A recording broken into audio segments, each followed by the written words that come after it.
Përshëndetje të gjithëve.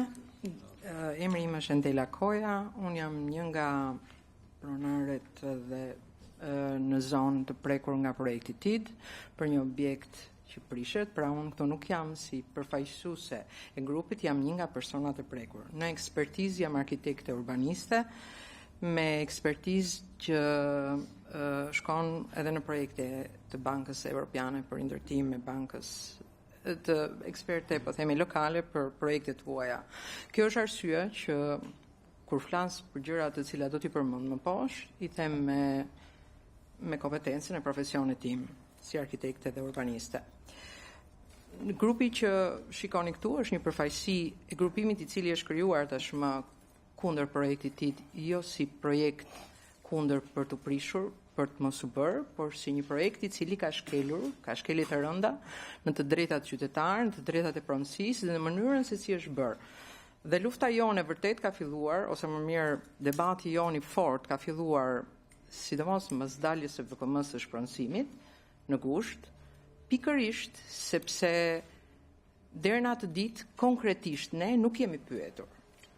Në debatin që kemi pasur me kryetarin e bashkisë ditën e parë, mbasi u shpall, mbasi ky grup shkoi dhe i tha si ka mundësi që kjo listë të përfshijë emrat tanë, dhe u tham që gjëja e parë që duhet ishit konsultuar me ne personalisht.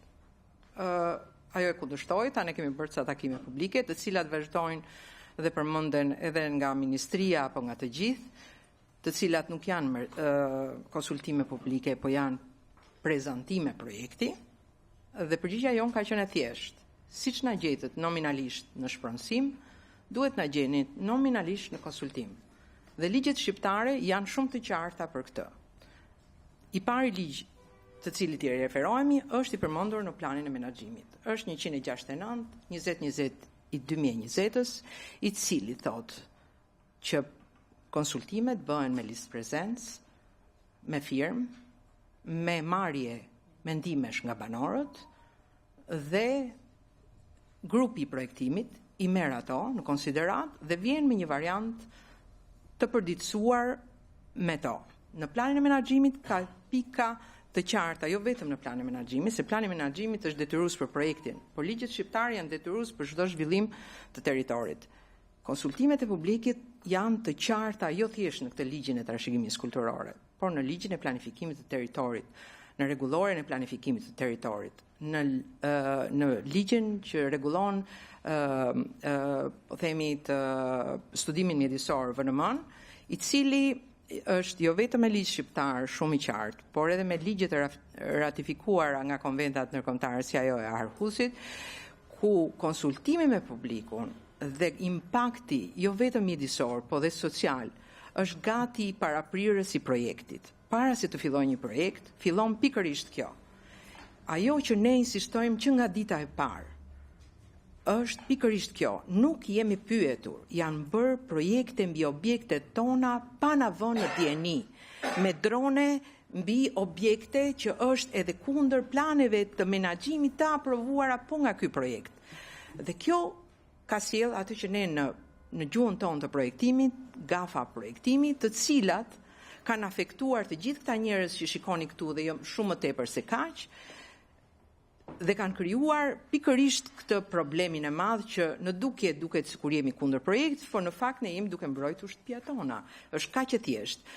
Dhe po, ADF-ja na thiri disa ditë para se të bëj ky takim këtu, dhe gjëja e parë që na tha është ne nuk bëjmë donacione me zor. Jemi shumë dakord i tham, atëherë bëni një hap prapa. Projektet në të gjithë botën kanë një procedurë të thjeshtë.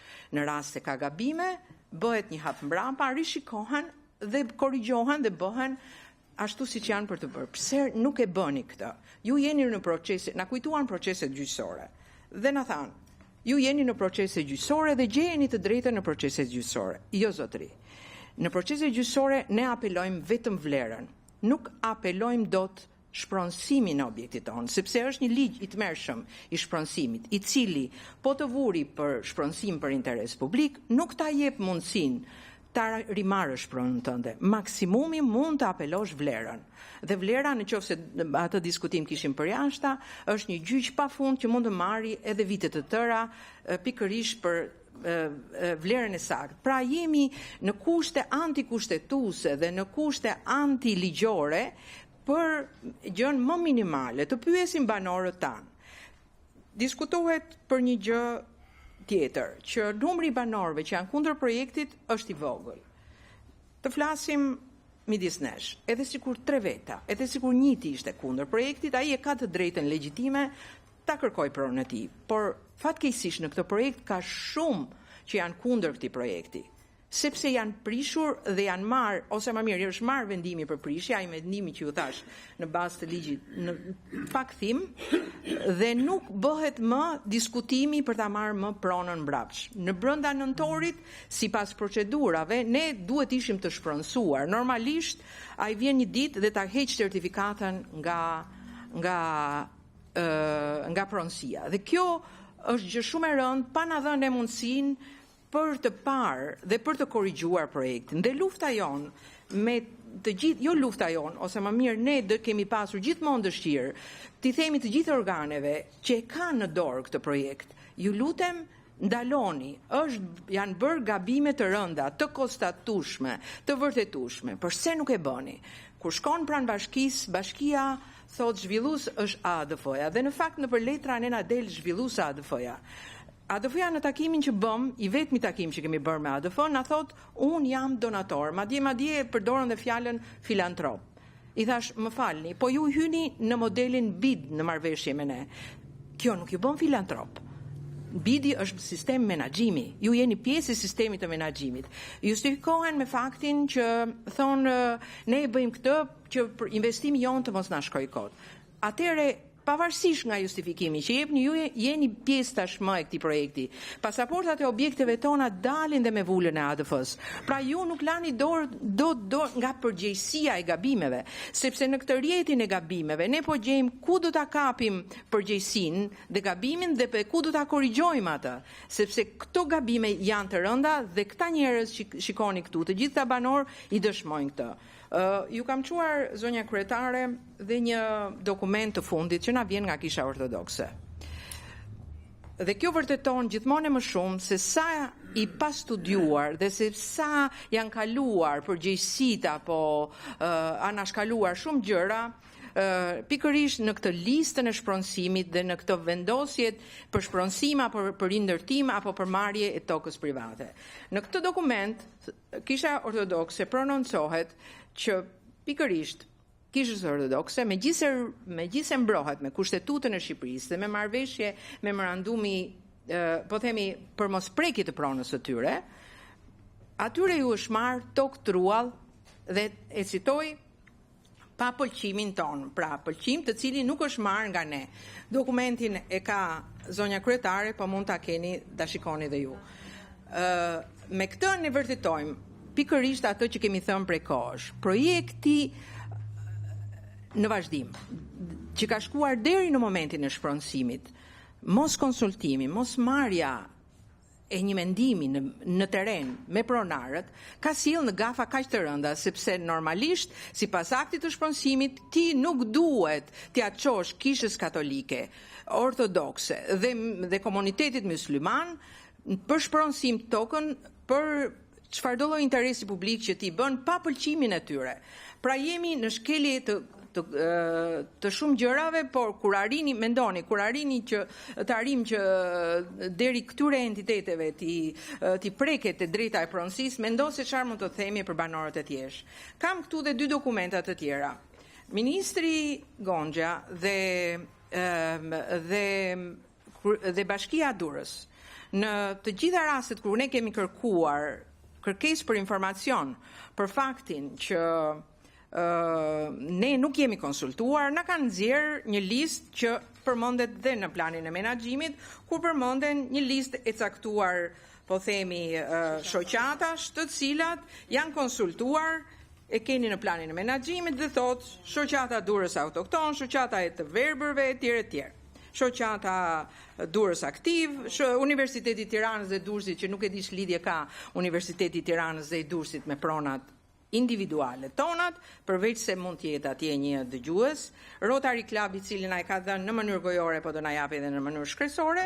Këtu kemi dy prononcime të dy shoqatave të rëndësishme, Durrësit Aktiv dhe Durrës Autokton, ku thonë që ne nuk kemi dhënë aprovim. Pra kjo që ju citoni në plan menaxhimi dhe na e citoni si konsultime publiku, na rezulton që as kjo nuk është e vërtet. Pra më vjen keq se këtu fillon dhe mbaron biseda e çdo projekti. Siç ju thash, pa u konsultuar grupet e interesit, banorët në zonë dhe ekspertët e fushës, kemi filluar me këmbën e gabuar projektin. Dhe kjo ka sjell këto problemet e mëdha që shikoni, që ne i përmendim, dhe unë ju falenderoj që gjeni kohën të dëgjoni ankesat tona.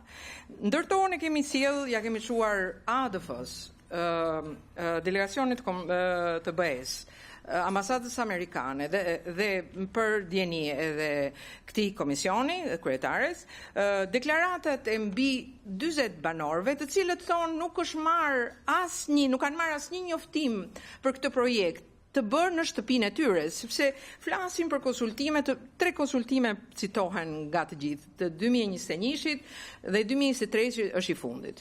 Por asnjëri nga këto konsultime nuk është bërë duke i thënë njerëzve po preket shtëpia jote dhe çfarë do bëjmë me shtëpinë tënde.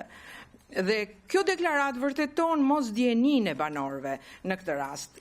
Kemi krijuar atë pikërisht atë lëvizjen tonë dhe kemi një peticion prej më shumë se 1500 banorëve të Durrësit, të cilët kanë kundërshtojnë projektin TID dhe kjo është e vërtetueshme me dokumenta të cilat ne i kemi dërguar dhe pranë komisionit.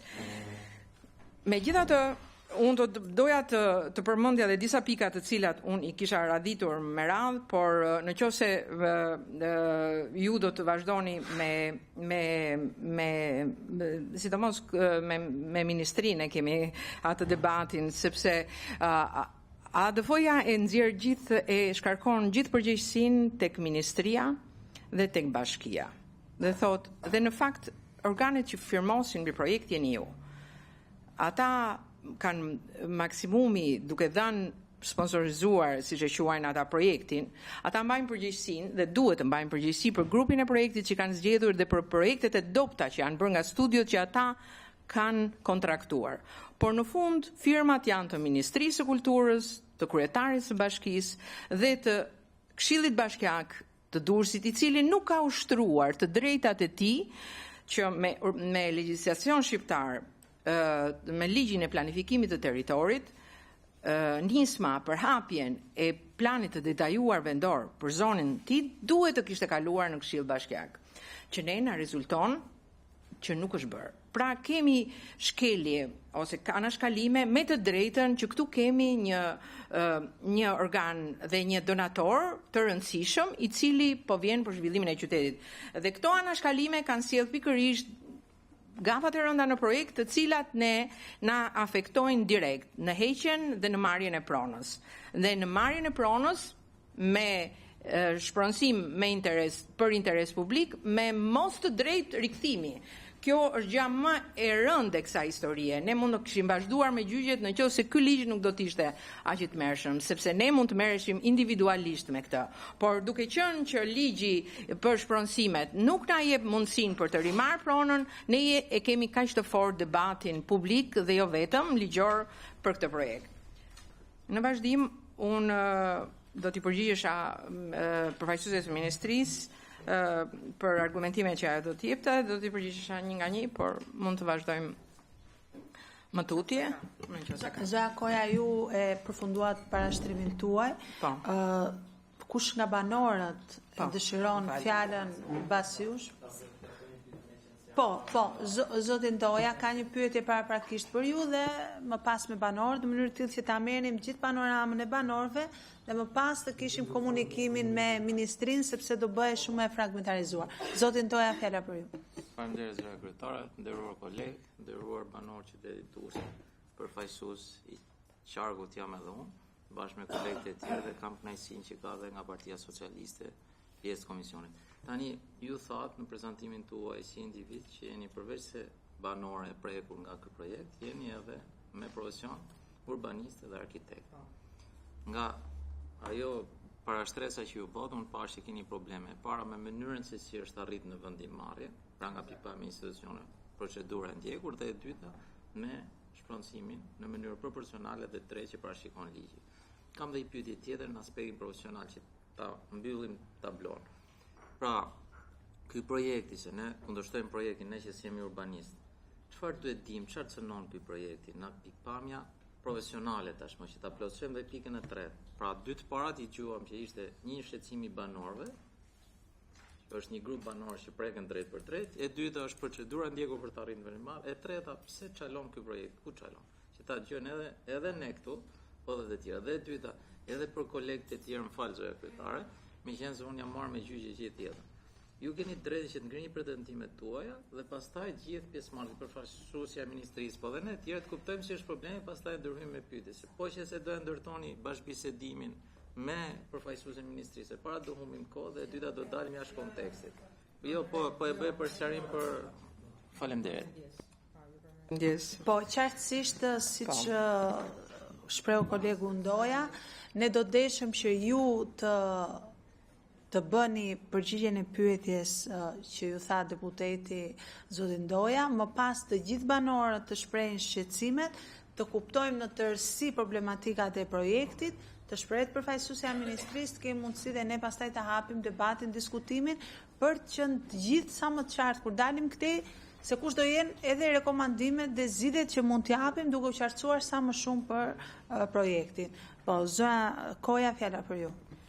Në këtë hartë, megjithëse shikonim që është zgaravitur me emra pronarësh, në dorë të parë ti di ka pikërisht këtë sipërfaqe. Dhe këtu bëhet fjalë shpronësimi i 74 pronave. Ndërto, një pjesë janë banesa që prishen dhe troje që merren bashkë me to edhe të komuniteteve fetare që ju thash. Në dorën tjetër, pavarësisht se TIDI e përfshin të tërë, pritet edhe 100 shpronësime të tjera, që nuk kanë ardhur akoma. Pra që është një impakt i dytë, faze 2. Jo, është TIDI ky është projekti TID. Ky është projekti TID. Dhe ky është i gjithë, domethënë ky është projekti i aprovuar. Projekti TID është i gjithë i aprovuar kështu. Kjo është linja e projektit. Por ne kemi ardhur pa diskutim për 74 familje që janë në moment të shpronësuar. Po ta shikoni, harta është treguar shpesh, vetëm nga ngjyrat që duken, se sa impactful ose sa impact ka projekti në zonë. Pra këtu nuk bëhet fjalë dhe këtu në këtë hartë shihni vetëm objektet që prishen, nuk janë oboret. Këtu nuk duken oboret. Po të fillojmë të vëmë dhe oboret, kjo hartë do zihet nga ngjyrat. Çfarë është ngjyrë? Është e shpronësuar e prishur. Impakti për të përgjigjur pyetjes tuaj, zoti Ndoja, është shumë i madh.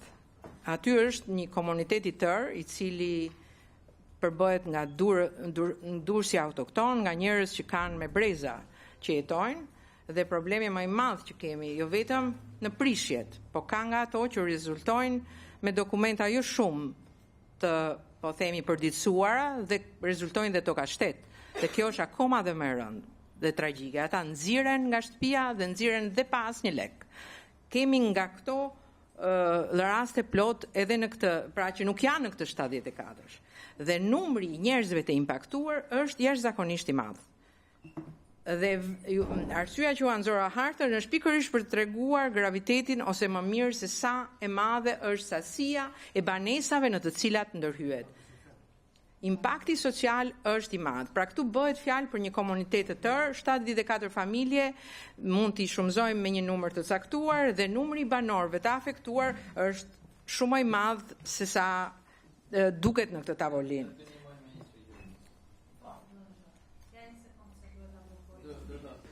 Duhet ta fikni, po, zot Ndoja. Ju e shpjeguat interesin tuaj si banor të prekur. Tash unë jam deputeti i Kuvendit të Shqipërisë, përfaqësuesja e ministrisë, institucione gjithë me radhë.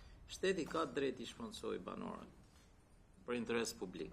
Tani unë dua të di nga pikpamja juaj profesionale, jo thjesht si banore. E mora vesh në pjesën që jeni praktikisht të shpronësimi pa drejt jo proporcional. Unë flas në aspektin e qytetit Durrësit. Unë Loeri, Arkendi, Oerdi, Manjola, kush janë Zotria, Skënderi, jemi gjithë përfaqësues të Durrësit. Po edhe kemi lidhje, jetojnë një pjesë aty. Tani çaj cënon Durrësin se nuk është vetëm për ju 74 familje. Pra unë si përfaqësues i Durrësit them që Durrësit i preket identiteti. Çfarë identiteti ka Durrësi? 2 muaj plazh apo ka identitet historik qytetërim në qytetërim? Nga pikpamja profesionale, çfarë prek ky projekt? Pra ju jeni arkitekt, unë jam. Çfarë prek kjo gjëja? Përveç këtyre dy të parave që më shpjeguat, edhe procedurën e pandjekur në mënyrë të rregullt nga institucionet, edhe faktin që nuk është pronësimi i drejtë. Çfarë prek nga pikpamja profesionale? Ky projekt i këtyre 74 banesave që nesër mund shtrihet dhe më gjerë, rikualifikim për shkak të trashëgimisë kulturore. Qa i bën trashëgimisë kulturore Durrësit? E cënon punë apo nuk e cënon? Këtë duhet diu. Dhe si është projekti? Po pikërisht pa këtë duam tim dhe këtë. Se ky është komisioni i përkatës për kulturën e trashëgimin. Në emër të kulturës dhe trashëgimisë bëhen gjitha këto të tjerat. Mos merrem me pasurën fundore, merrem me qëllim. Unë do flas dhe 2 minuta. Deputeti Ndoja sjell një shqetësim fakt që është edhe shqetësimi kryesor i këtij komisioni. Ne jemi arsyeja pse ne e bëjmë këtë digjes është sepse lidhet me kulturën dhe me mbrojtur trashëgiminë kulturore dhe për të rritur turizmin. Dhe ne besojmë që ky projekt, dhe këtu është pikpamja ndoshta edhe personale, i cënon të dyja. Pra cënon si trashëgiminë kulturore dhe mbaj mend një citim në fakt që ndoshta ju do ta diskutoj vetë Fatmiri, një shembull që mu dha gjatë takimit me ju, ishte shumë i thjeshtë. Kur vjen në Durrës te Volga, shikon fotot se si ka qenë Durrësi, sepse ajo është historia e Durrësit. Ti nuk mund ta rrafshosh Durrësin për ta bërë një fush me lule dhe thuash që kështu po i mbroj trashëgiminë. Nuk mund të shkatrosh murin me tabel të 1400 dhe për të thënë që kjo i vlen trashëgimisë kulturore, sepse njerëzit janë pjesë e historisë në qyteti, banesat e atij qyteti janë pjesë e historisë e atij qyteti, kështu që në këtë aspekt kjo është pyetja dhe shqetësimi që ngrit për t'ju orientuar më shumë në diskutim që ngrit deputeti Ndoja. Dhe do t'ju lutesha t'ja kalonit fjalën dhe të tjerëve në mënyrë të tillë që ta hapnim diskutimin. Po, Zoja Kot. Atëherë, në pjesë për sa i përket pjesës arkitektonike dhe urbane, në përshtypjen time janë bërë gafe të rënda. Jo në përshtypjen, po në për aq sa e kam studiuar rast më rast, janë bërë gafa të rënda. Janë bërë gafa të rënda sepse pa projekte dhe pa analiza, ekspertiza, rikonjicione të pronave, është dhënë vendimi për prishje. Për sa i përket po themi ndërhyrjeve që janë bërë, kemi të bëjmë edhe me ndërhyrje të cilat Ministria e Kulturës nuk i ka pasur në kompetencë. Pra, ka dhënë vendime për prishje në zonë e cila e gjitha është zonë e restriktit, është zona A e qytetit të Durrësit, e cila ka pas kufizime rikonstruksioni dhe arkitektonike të forta me dekada, pikërisht sepse aty çdo objekt mund të ketë vlera arkitektonike. Ndaj dhe ndërhyrje të cilat janë bërë me vendim të 2021-shit nga Ministria e Kulturës, me vendim të KKTKM-s, kanë qenë jashtë kompetencës së Ministrisë së Kulturës për objekte të cilat janë prishur. Nuk flasim për zonën në përgjithësi. Zonat dhe banorët do të flasin për rastet e tyre për të treguar pikërisht që objektet të cilat janë vënë për prishje jo vetëm kanë vlera të forta arkitektonike dhe kulturore në shtrezimin kulturor të qytetit, por janë objekte për të prezervuar, për të ruajtur. Ndërsa, për sa i përket faktit që ky projekt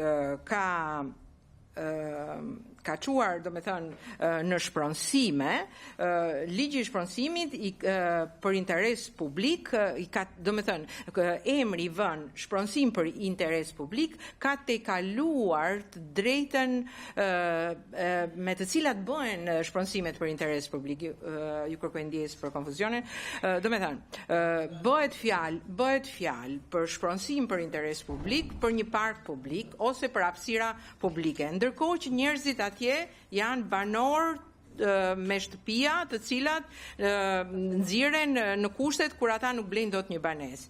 Dhe drejta e banimit me të drejtën e shpronësimit prevalon me kushtetut. Por edhe një herë në ligjin e shpronësimit janë shumë të qarta se kur bëhet shpronësimi për interes publik. Dhe në këtë rast themi se është e kaluar e drejta për shpronësim për një park tematik, turistik, ku dim ne se si i vetë emri,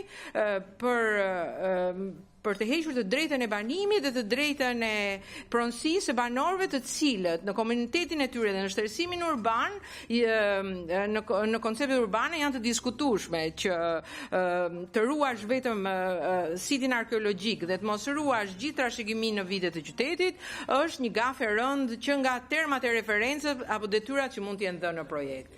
Dhe këto janë gjëra të cilat nuk i takojnë kësaj tavoline mbase për të diskutuar, por këto janë ndër gafat që ne dokumentojmë të projektit. Atëherë, po i bëj këto pyetje se